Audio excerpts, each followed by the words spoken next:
Hope you guys are doing well. Welcome back. So in this video, I'm going to show you that how you can create your account on the Artflow website. So let's get started. So first of all, what we have to do simply we need to go to the Google Chrome website, and after going to the website, simply we have to click on this option. We have to search for the Artflow website, and then we have to click on this Artflow AI. Basically, it's an AI website, so we have to click on this.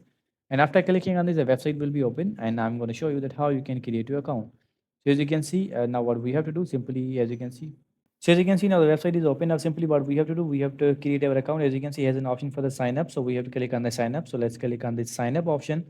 And after clicking on this, we have to choose the email address, that which email address you want to use. So as you can see, I'm going to click on the sign in with Google. So you have to also choose this one because this one is the easy one and it don't take much time. So I'm going to choose my email address. Now you have to choose that which email address you want to use. For example, I'm going to use my this email address. So let's click on this. And now we have to click on the continue. So as you can see, now we have to accept the terms and conditions. So as you can see, now account is created. So in this way, you can create your account on the Artflow website. I hope you guys understand this video that how you can create your account. So see you guys in the next video.